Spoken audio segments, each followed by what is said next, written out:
안녕하세요. 이베스투자증권 글로벌 상품영업팀 정상민 선임, 김혜진 매니저입니다. 안녕하세요. 지난번에 이어 오늘은 또 이베스트의 자랑 염승환 이사님을 모시고 좀 더 비철금속에 대해서 또 공부해보는 시간을 갖도록 하겠습니다. 이사님 인사 한번 부탁드릴게요. 네, 안녕하세요. 저는 현재 이베스트 투자증권 리테일 사업부에서 근무하고 있는 염승환 이사라고 합니다. 반갑습니다. 반갑습니다, 이사님. 저희가 지난 시간에는 유망한 국내 기업들의 이제 공통 분모인 비철금속에 대해서 알아보는 시간을 가졌는데, 비철금속 중요성은 이제 저희가 비철금속이 뭔지 그리고 왜 중요한지는 조금 알게 됐어요. 그럼 오늘은 이 비철금속이 어떤 영향에 의해서 가격이 좀 바뀌는지, 가격이 결정되는지 보다 좀 더 투자적인 시각으로 접근하는 시간을 좀 더 가져보도록 하겠습니다. 비철금속 이제 지난 시간에 우리가 처리 아닌 금속이고 이제 새롭게 사실 그 2차 전지의 수요와 맞물려서 이제 중요성이 커지고 있다 이렇게 한번 말씀을 드렸는데, 근데 그러면 결국 이제 이 비철금속이 결국 어떤 요인에 의해서 가격 변동이 생길까? 또 원유를 많이들 얘기하시잖아요. 그래서 원유가 제일 중요한데, 흔히 요즘에 이제 그 원유 대신에 리튬이 제2의 원유가 될 것 같다. 뭐 하얀 석유다. 이런 얘기를 많이 하는 것처럼, 그럼 리튬이나 아니면 뭐 이런 이제 다른 구리나 이런 것들은 도대체 어떤 식으로 가격이 결정될까? 이걸 되게 많이 궁금해 하실 것 같아요. 그래서 한번 그런 가격 결정 요인을 좀 먼저 말씀을 드리고 싶습니다. 사실 이게 우리 여러분이 매매하시는 주식도 똑같아요. 가격이라는 건 결국 여러 요인들이 있지만 결국 제일 중요한 건 수요와 공급이죠. 네, 그리고 거기에 영향을 주는 뭐 매크로, 뭐 글로벌 경기라든가 이런 거에 의해서 결국 작용하는데, 사실 원자재도 저는 비슷하다고 생각하거든요. 결론은. 그래서 이제 첫 번째 원인은 이제 글로벌 경기라고 보시면 좋을 것 같아요. 그러니까 이 일부 시간에도 말씀드렸지만 뭐 구리가 제일 많이 쓰인 데가 건설, 인프라, 뭐 니켈. 근데 중국이 만약에 인프라 투자 많이 하고 경기가 좋아서 막 호황이면 당연히 그쪽 수요가 늘어나니까 당연히 비철금속 가격에는 플러스 요인이 되겠죠. 그래서 옛날에 기억하시겠지만 중국이 2000년대 초반부터 막 엄청난 이 고성장할 때 베이징 올림픽 앞두고 어마어마하게 투자할 때 그때 원자재 가격 난리가 났잖아요. 그때 아마 제가 알기로는 슈퍼사이클이 한번 그때 왔던 것 같긴 한데, 그게 이제 결국 이 글로벌 경기와 연동이 됐던 거죠. 그래서 비철금속은 경기 민감재로 좀 경기와 동행한다 이렇게 보시면 좋겠고, 근데 이제 보통 주가는 좀 선행하는 편인데 약간의 차이점은 이 그 원자재는요 동행하거나 약간 후행하는 맞아요. 일부 후행도 합니다. 맞아요. 그러니까 이제 그게 조금 이제 주식 시장과의 좀 차이점이다. 주식 시장은 틀리더라도 미리 예측을 해요. 이럴 거야. 중국이 부양책 쓸 거야. 그러면 중국 소비자가 먼저 갑니다. 맞습니다. 가는데 아니네. 다시 다 빠져버려. 근데 이제 원자재는 꼭 그러지는 않는 것 같더라고요. 약간 좀 동행하고, 뭐 물론 이제 선행하는 성격도 일부 있겠지만, 그래서 대체적으로 원자재는 조금 동행한다는 걸 꼭 이 특징을 꼭 잊지 마셨으면 좋겠어요. 이게 주식 투자와 좀 다른 점이라는 거. 그걸 꼭 좀 명심하셨으면 좀 좋을 것 같고, 아까 설명드린 대로 제가 이제 2000년대 초에서 여기 여기가 슈퍼사이클이 아까 말씀인 이제 중국이 워낙 이제 그때 뭐 부동산 투자를 엄청 할 때니까 그때 당연히 수요가 좀 많았고, 그 다음에 이제 코로나 사태 이후로도 공급망 훼손되고 막 이러면서 경기 부양에 따른 이제 사이클이 또 한번 그때 또 왔었죠. 그때도 이제 원자재가 상당히 좋은데, 또 반대로 금융위기가 오거나 코로나 팬데믹이 한참일 때는 당연히 누가 뭐 이런 투자를 하려고 하겠어요. 맞습니다. 그러니까 수요가 또 없어지니까. 그래서 결국 이 글로벌 경기가 어떻게 되느냐 이거에 따라서 상당히 이제 원자재, 특히 비철금속 가격에 영향을 좀 많이 주는 것 같은데, 오늘 사실 좀 촬영하는 날에 제가 보니까 한국은행 이제 금통위에서 오늘 이제 금리 결정을 했는데, 금리를 동결했지만 일단 톤 자체는 글로벌 경기를 조금 긍정적으로 좀 평가를 조금 이제 톤이 좀 올라갔더라고요.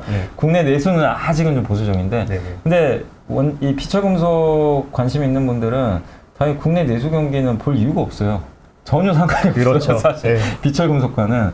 그렇기 때문에, 근데 글로벌 경기가 좀 생각보다 좀 나아진다면 그거는 이제 어떻게 보면 비철금속 가격에는 약간이지만 플러스 요인이 좀 될 수 있는 거잖아요. 그리고 얼마 전에 또 중국이 부양책 한번 썼잖아요. 그 금리 인하.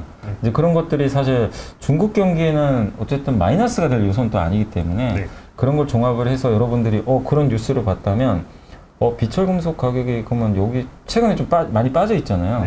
그러면 더는 안 빠질 수 있겠구나. 맞습니다. 그런 정도로도 좀 생각을 해보시는 것도 하나의 좀 방법이 될 것 같습니다. 그래서 글로벌 경기가 일단은 이제 어떤 방향으로 가는지 그거를 좀 한번 판단하시면 좀 일단 1차적으로 아 가격은 좀 어느 정도 되겠구나 조금 예측은 좀 가능할 것 같고 두 번째가 역시 이것도 이제 주식과 좀 비슷한 건데 환율이 정말 중요한 것 같아요. 맞아요. 중요하죠. 그러니까 이제 이것도 결국 트레이딩을 하니까 네. 서로 사고 팔다 보니까 결국 달러와 이 어떻게 보면 좀 상관관계가 반대로 가잖아요. 맞습니다. 맞습니다. 뭐 우리 한국 주식도 마찬가지지만 근데 반대로 달러가 약하면 또 위안화가 강한데 위안화가 강하다는 거는 또 그거잖아요. 중국 경기가 또 좋다는 얘기니까. 맞습니다. 네. 중국 경기 좋으면 당연히 원자재 가격 좋겠지. 이렇게 보시면 될 것 같아요. 근데 이건 뭐 원유도 마찬가지인 것 같고. 네. 그래서 모든 원자재 다 이거는 좀 공통 분모인 것 같은데 결국 달러가 좋을 때는 미국 자산하고 달러로 뭐 투자했을 때 뭐 이렇게 어떤 수익률이 좋은 뭐 그런 상품 빼고는 사실 대부분의 이 위험 자산은 다 반대로 가는 것 같아요. 예, 주식 포함해서. 그래서 비철금속도 그거랑 다르지 않다. 달러가 강할 때는 좀 약할 수 있다. 이렇게 좀 봐주시면 좀 좋을 것 같고. 근데 이게 예전보다는 제가 느끼는 건 뭐 좀 그런 것 같아요.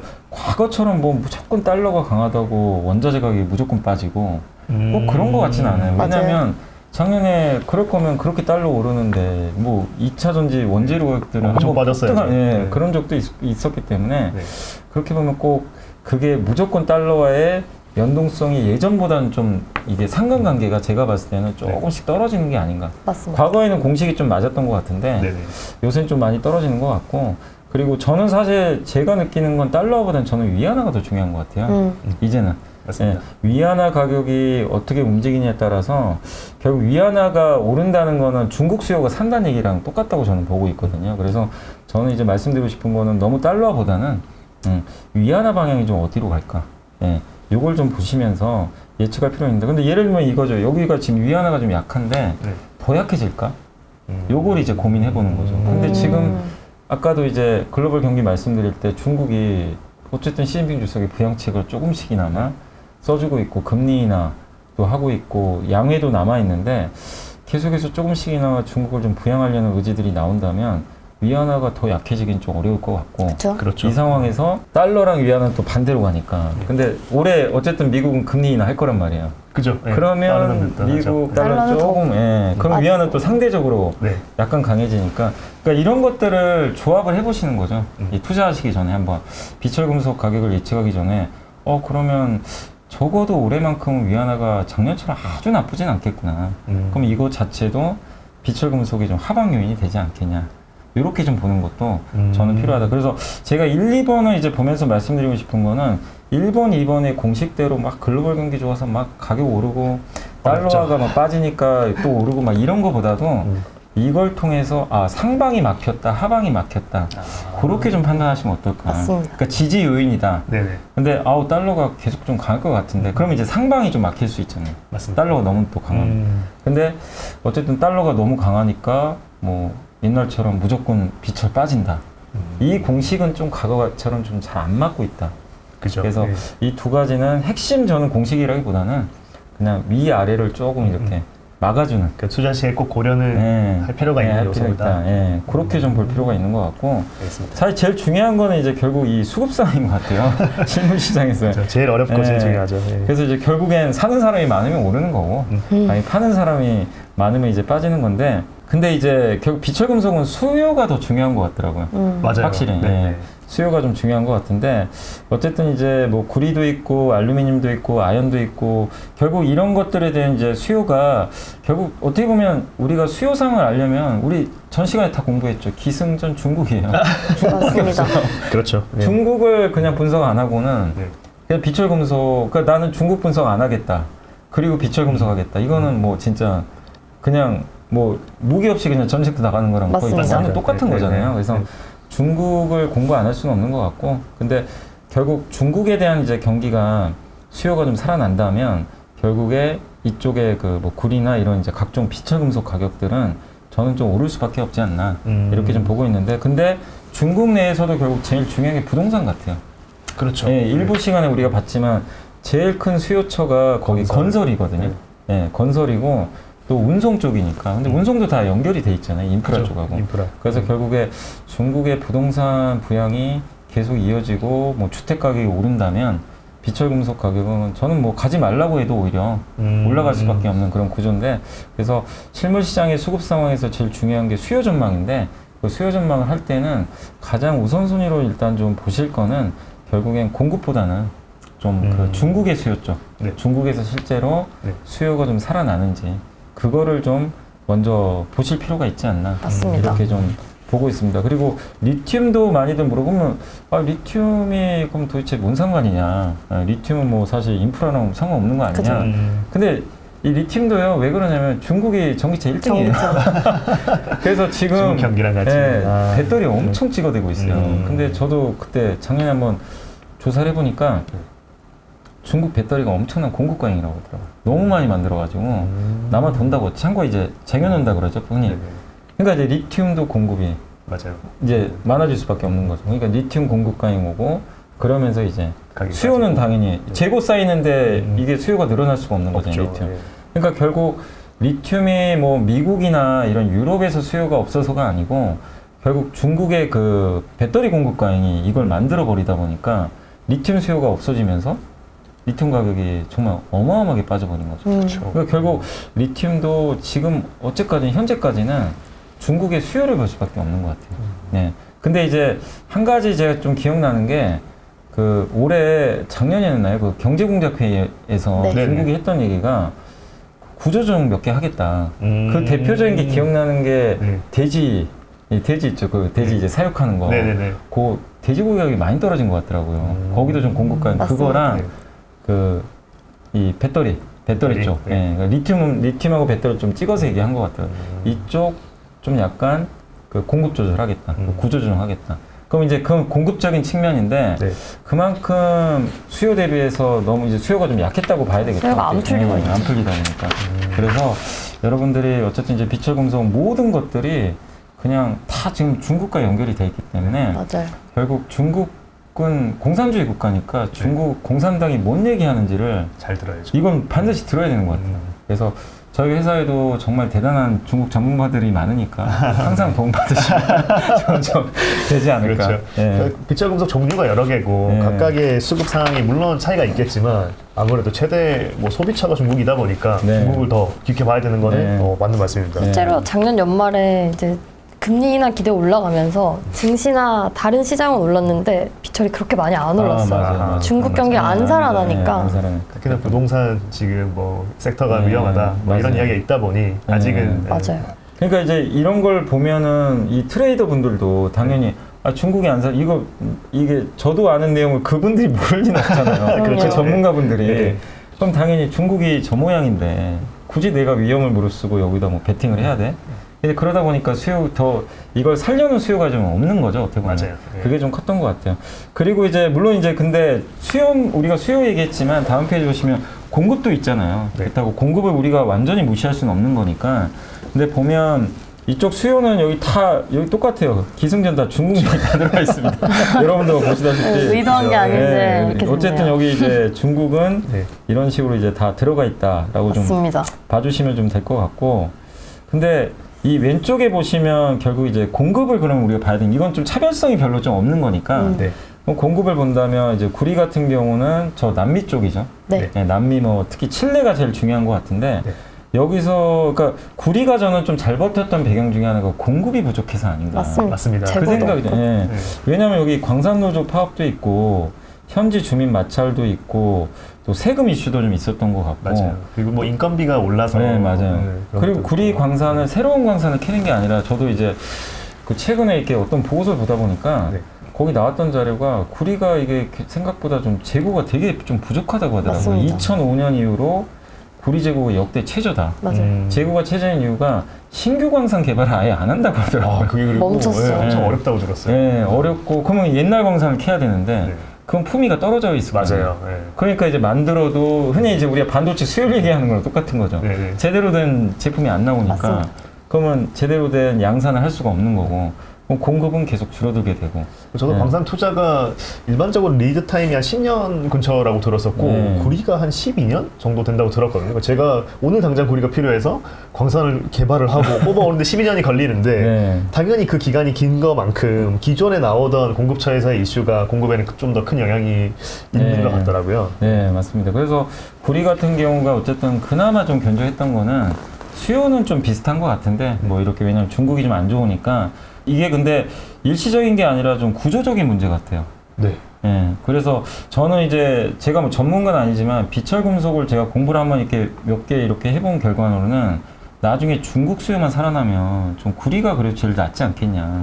왜냐면 공급 자체가 워낙 적으니까 맞습니다. 여기 수요만 또 붙어주면 맞습니다. 훨씬 더 좀 좋지 않을까 그런 좀 생각은 들긴 하더라고요. 그래서 결국에 구리에 대한 이제 공급은 크게 좀 앞으로도 좀 늘기가 좀 쉽지 않은 그런 좀 구조가 아닌가 이렇게 좀 보여지고 그 다음에 이제 여기 뭐 알루미늄과 니켈도 나와 있지만 사실 이제 알루미늄 같은 경우는 호주나 기니 뭐 이쪽에 좀 집중이 돼 있는 것 같은데 여기도 이제 뭐 기니가 뭐 쿠데타에 뭐 했다 뭐 그래가지고 맞습니다. 그런 네, 지역적인 이슈가 좀 강하죠. 있는 것 같고 근데 이제 아까도 말씀드렸지만 또 알루미늄은 일부 시간에 말씀드린 대로 전기요금이 정말 중요하기 때문에 그렇죠. 예, 결국 전기요금이 올라갈 때 알루미늄 가격이 올라갈 수 있겠구나 이렇게 생각하시면 돼요. 그럼 결국엔 원자재 가격 중에 그 난방을 할 수 있는 것 중에 하나가 천연가스랑 네. 결국 원유잖아요. 그렇죠. 그러니까 결국 원유나 천연가스 가격이 올라가면 그냥 여러분들 머릿속에 아 나중에 그럼 시차 어느 정도 시차가 지나면 알루미늄 가격도 좀 올라갈 수 있겠구나.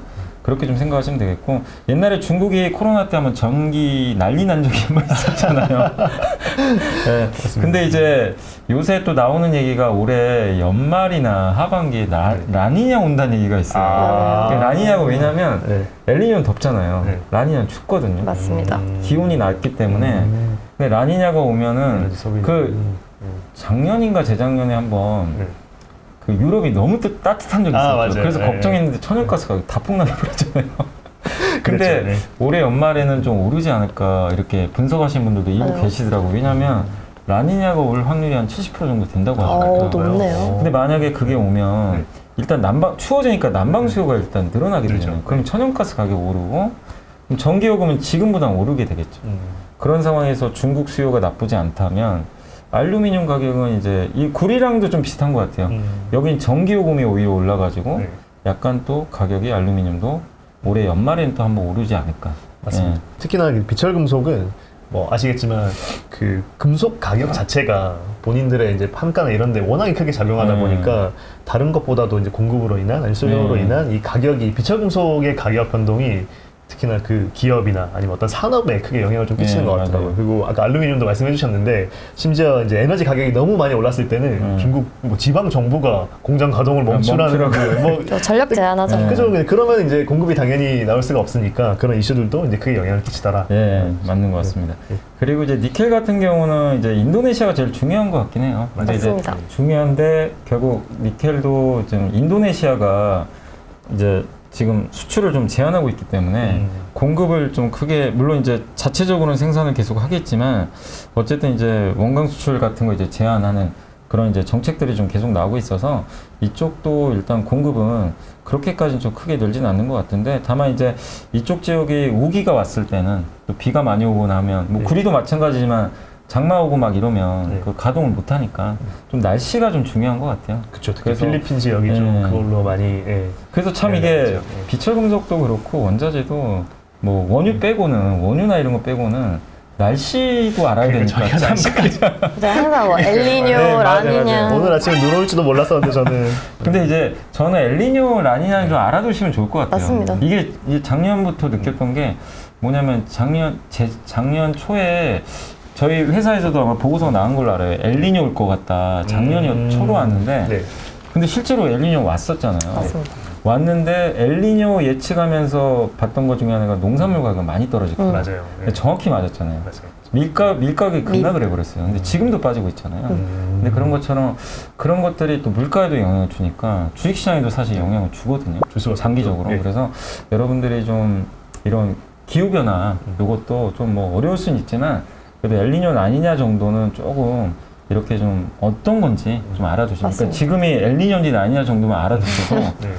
좀 예측하는데 그죠. 저는 조금 더 유리하지 않을까. 투자 아이디어는 네. 확실히 도움이 된다. 이렇게 좀 보고 있고 그 외에 뭐 이렇게 지정학점료 이벤트도 있고 근데 이제 러우 전쟁이 뭐 더 확산되거나 뭐 그런 건 아니고 지금 이렇게 네. 오래 갈지도 몰랐었죠. 네. 근데 이제 다만 이제 미국의 IRA라든가 유럽의 CRMA라든가 이런 이제 중국의 공급망을 깨기 위한 이런 것들은 결국 공급을 또 줄이는 역할을 하니까 맞습니다. 비철금속한테는 그렇게 뭐 나쁘진 않을 것 같은데 다만 또 이 공급망을 또 재버리면 뭐 이렇게 무역이 또 잘 안 되니까 그런 부분에 있어서는 좀 불편한 이슈는 있겠지만 어쨌든 지정학적 이벤트는 공급을 줄인다는 측면에서는 가격적으로는 네. 좀 오히려 더 긍정적으로 좀 작용하지 않을까 이렇게 좀 보고 있고요. 이 네 번째 이제 결정 요인은 이제 금융시장의 투기 수요죠. 네. 갑자기 이제 뭐 이 금속 거래소 같은 경우, 그러니까 뭐 LME, CM이라고 하는데 이제 LM이 이제 영국의 런던에 있는 맞습니다. 그 예. 비철금속 거래소죠.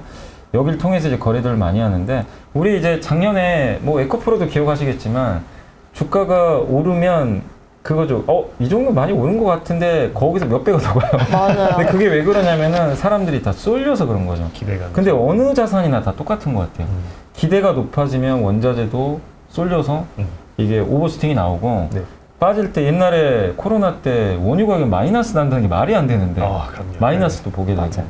그런 것 같아요. 그래서 천연가스 가격이 그때 2021년도였나요? 2020년도였나? 그때 그 유럽에 한파 왔을 때 어마어마하게 슈팅한 적이 있었잖아요. 맞아요. 막 네. 하루에 몇십 프로, 몇백 프로 막 갔던 것 같은데 결국 그게 또 어떻게 보면은 정상적인 범위를 벗어난 거는 이제 너무 투기적인 자금들이 들어간 게 아닌가. 네. 그리고 여기도 이거는 제가 여기까지는 저도 좀 지식이 없는데 여기도 뭐 공매도 같은 게 가능한 건가요? 아, 그 만약에 슛 같은 거 뭐. 네.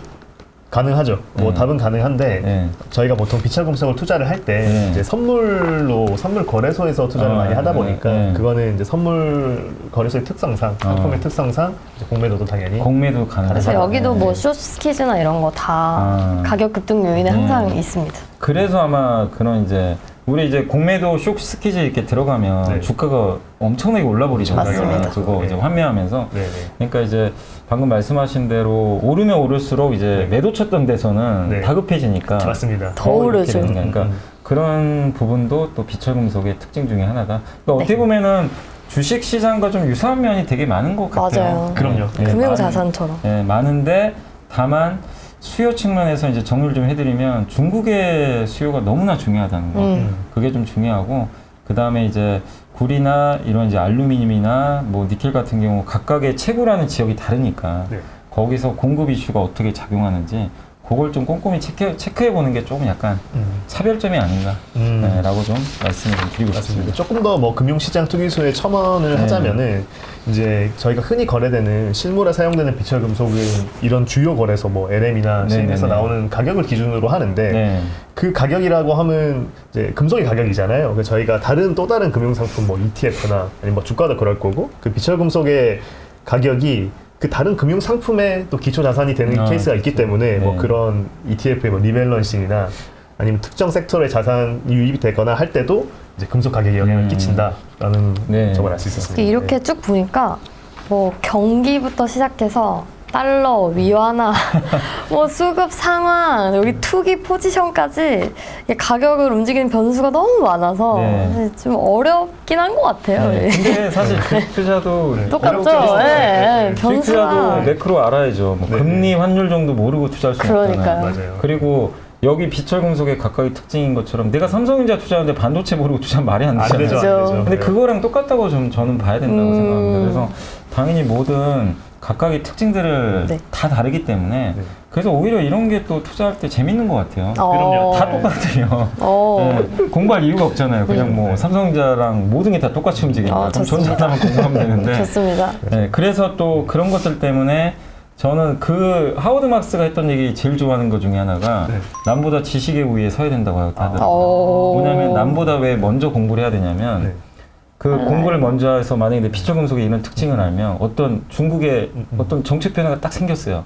내가 먼저 투자를 할 수 있는데 이걸 액션은? 모르는 사람은 네. 그냥 나중에 뒤따라가는 거죠. 왜 움직이지? 이러고 가는 거예요. 그러니까 사실은 이런 공부를 먼저 좀 선행적으로 해놓으시면 이게 사실 어려운 건 아니거든요. 이렇게 순서대로 좀 따라오시면 다 일맥상통해요, 사실은. 맞아요. 결국 공급과 수요예요. 맞아요. 맞습니다. 네. 그래서 그 원인과 결과만 좀 잘 이해하시면 되는 거기 때문에 너무 저는 뭐 어려워하실 필요는 없지 않을까 이렇게 말씀드리고 싶고, 그 다음에 이제 사실 이거는 많은 분들이 예전에도 많이 질문해 주신 것 중에 하나가 가장 쉽게 접하는 게 원유니까 네. 도대체 유가와 비철금속은 그러면 뭐 같은 거냐, 어차피 같은 원자재 아니냐, 어떻게 봐야 되냐. 네, 그걸 많이들 물어보시는데 사실 비슷하죠. 뭐 경기 동행하고 그죠. 네, 여기 공통점 나와 있지만 결국 원유도 뭐 당연히 경기가 좋을 때 더 많이 쓰이니까 네. 필요한 것 같고, 계절성 당연히 움직임이 있죠. 뭐 이렇게 드라이빙 시즌이라든가 이럴 때 수요가 좀 늘어나고, 난방 시즌에 당연히 늘어나고, 네. 아까 이제 말씀드린 대로 달러가 좀 달러랑 반대로 가고, 그죠. 그죠? 예, 그리고 여기도 역시 위험 자산이고, 네. 예, 그리고 선물 통해서 거래도 하고 있고. 근데 이제 그러면 이제 중요한 건 이거죠. 차이점이 그럼 도대체 맞아요. 뭐냐? 비슷한 건 알겠는데 일단 이제 가장 큰 차이점은 공급이 망이 좀 다른 것 같아요. 맞아요. 한마디로 그 저도 사실은 이제 이 부분은 잘 몰라가지고 시작하기 전에 물어봤거든요. 그래서 고백을 좀 해드리면, 그러니까 배운 걸 제가 그대로 얘기하면 그 비철금속은 수요가 훨씬 중요하고요. 원유는 공급이 중요하다고 합니다. 네. 그러니까 뭐냐면 원유는 오펙이 카르텔을 갖고 있어요. 그쵸. 맞아요. 맞아요. 결국 오펙이 뭔 얘기를 하는지, 그 오펙과 그 러시아가 서로 이제 담합을 하는 거잖아요. 어떻게 보면 지금 계속 감산하는데 이들이 도대체 무슨 생각하고 있는지, 이게 제일 중요하다. 그래서 맞습니다. 공급을 줄이면 수요가 좀 부진하더라도 올라가는 것 같고, 그쵸. 그 다음에 공급이 늘어나면 결국엔 빠지는 것 같아요. 제가 이제 그걸 느꼈던 것 중에 하나가 최근에 원유 시장이 어쨌든 그때 좀 가장 걱정했던 게 홍해 사건이나 네. 아, 네네. 그 이스라엘 이제 전쟁 났을 맞습니다. 때 네. 많은 분들이 이거 다시 $100 가면 어떡하지? 굉장히 큰 걱정을 했는데 그게 아니고 유가가 $60 때까지 급락을 한 맞아요. 거예요. 네. 근데 알고 봤더니 그때 수요 변화는 사실 별로 없었잖아요.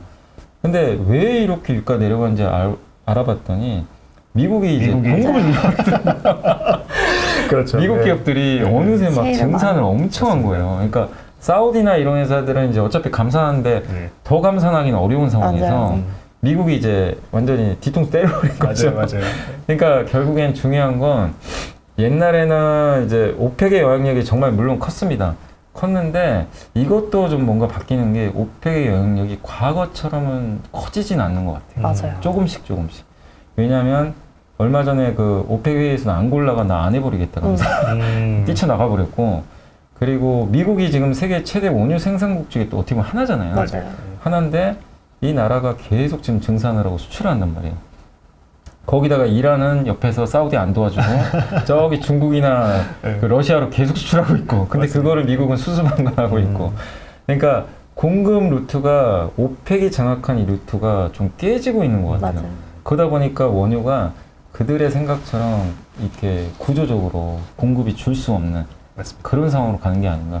그래서 저도 이제 보면서 느낀 게, 아, 원유 시장은 결국 공급이 정말 핵심이구나. 그걸 좀 다시 한번 느꼈고, 그래서 최근에 나온 이슈 중에 하나가 이렇게 미국 기업들이 이렇게 M&A 같은 것도 좀 많이 하더라고요. 네. 예, 원유 미국 업체들이 원유. 많이 하고 있죠. 좀 결국 그러면 또 공급은 더 줄어들 것 같고, 뭐 사우디의 좀 입장은 점점 좀 어려워질 것 같긴 한데, 그런 면으로 본다면 결국 원유의 구조적인 상승은 좀 쉽지 않은 그런 구도로 좀 가는 것 같고, 그 다음에 또 차이점은 또 한 가지가 여기도 잘 적혀 있지만, 원유는 화석연료고, 맞아요. 예.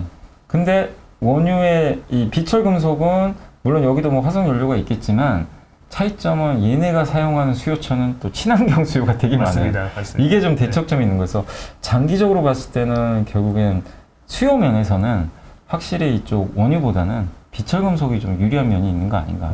이렇게 좀 생각은 좀 들긴 하는데, 물론 이제 아직은 비중이 뭐 절대적인 건 아니지만 네. 친환경 방향으로 간다고 우리가 생각을 한다면 원유보다는 비철금속이 좀 장기적으로는 유리하지 않나. 그리고 특히 뭐 네. 넷제로나 네, 이런 시대가 맞습니다. 되면은 더 그런 성향이 확실하겠죠. 네, 그래서 그게 이제 공급이 더 중요하냐, 그 다음에 친환경 산업과 좀 연결이 돼 있냐, 안 돼 있냐, 이 두 가지가 좀 비철금속과 원유의 좀 가장 큰 좀 차이점이라고 여러분들이 생각을 해주시면 좀 좋을 것 같습니다. 자, 그리고 이제 비철금속과 원유 이렇게 한번 우리가 좀 알아봤는데, 근데 사실 이게 보면 여기도 나와 있지만 상관관계가 있긴 있어요. 있어요. 여기 WTI가 이제 미국에서 이제 거래되는 서부 텍사스산 이제 중진류인데, 여기에 보면 구리, 뭐 알루미늄 이게 상관관계 0.8이면 굉장히 높은 거잖아요. 높죠. 예. 예, 그래서 대부분 좀 연동은 좀 되고 아연과는 좀 연동성이 좀 떨어지고 좀 떨어지죠. 0.4인데 그러나 이제 말씀드리고 싶은 거는 아까 여기서 설명드린 이런 차이들 때문에 점점 좀 상관관계가 떨어져 가는 거 아닌가. 과거랑 그렇죠. 좀 다르게. 예.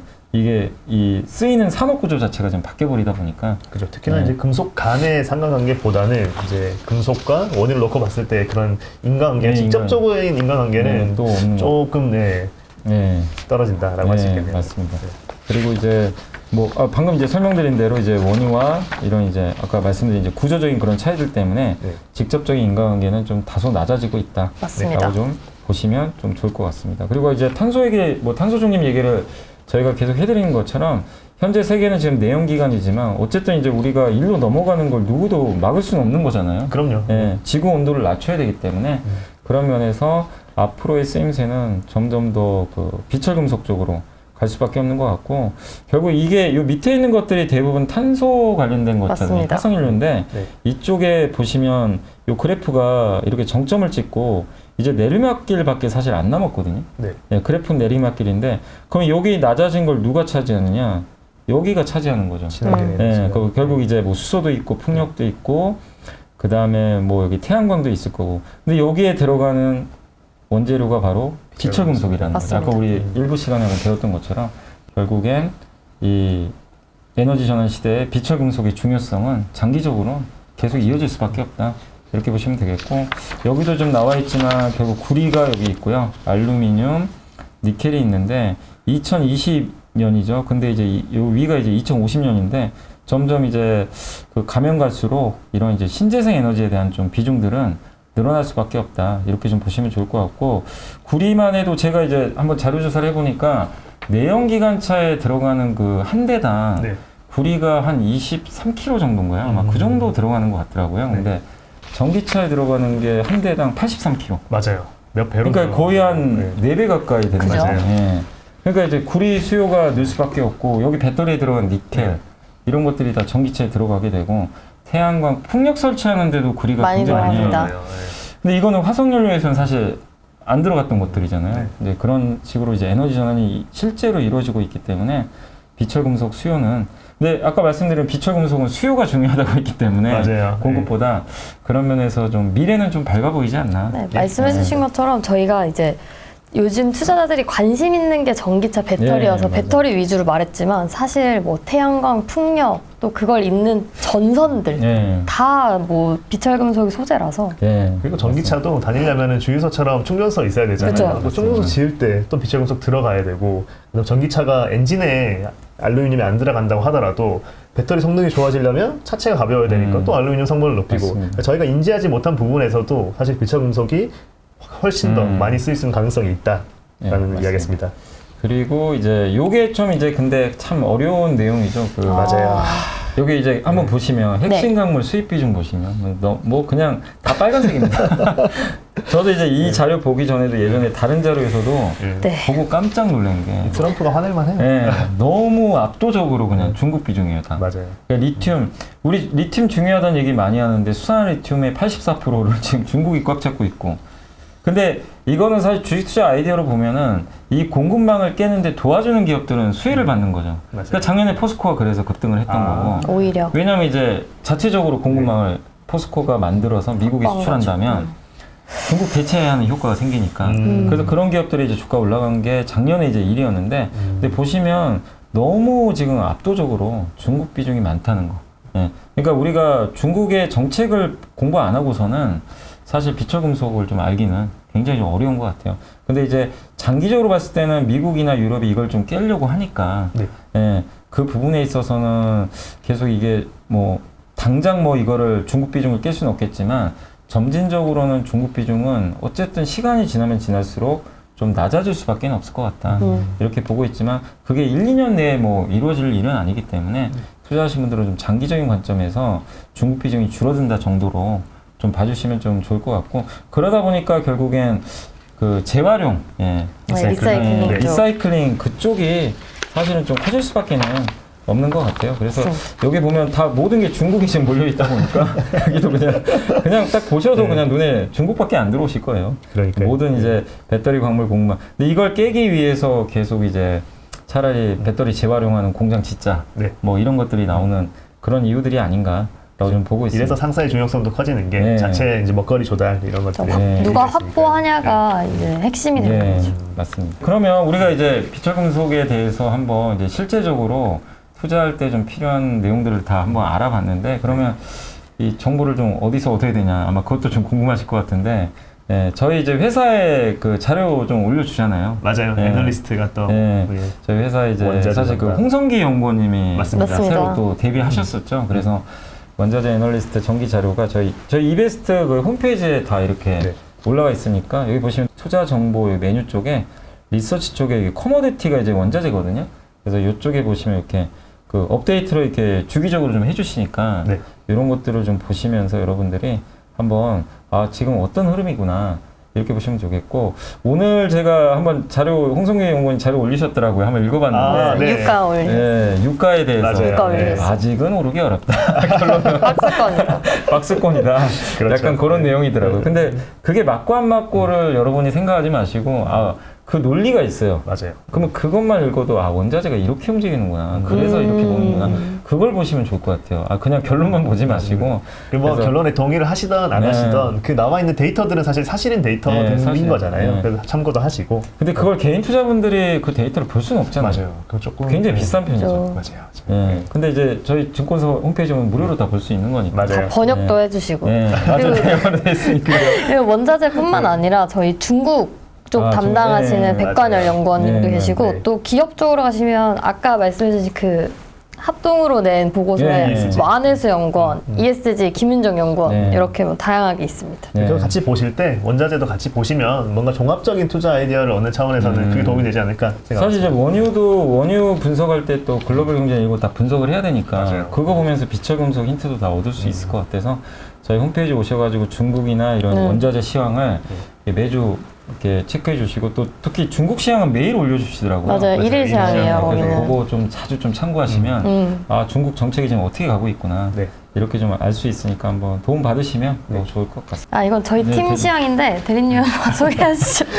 저희가 이제 그 아까 말씀드린 해외 선물 거래소가 사실 중요하잖아요. 그 비철금속들이 해외 선물 거래소의 가격을 기준으로 실물 거래가 많이 이루어지다 보니까 저희가 그 선물 시장 금융 상품에 어떻게 움직이냐를 좀 중점적으로 저희도 일일 시황을 작성하고 있습니다. 애널리스트 분들이 쓰시는 거랑은 약간 결은 다를 수 있으나 이제 투자의 아이디어가 될 수 있는 그런 네네. 핵심적인 내용이나 아니면 꼭 아셔야 되는 이벤트들을 저희가 또 집약해서 올리고 있으니까 이것도 보실 때 같이 이거는 해외 시장에 해외 선물 옵션에 뭐 일일 시황 이렇게 들어가셔도 되고 아니면 HTS에서 투자 정보에 해외 선물 뭐 일일 시황 들어가시면은 이것도 엄청 짧거든요. 그러니까 간단하게 투자 아이디어 당연히 얻어 가시기에는 좋은 자료라고 생각합니다.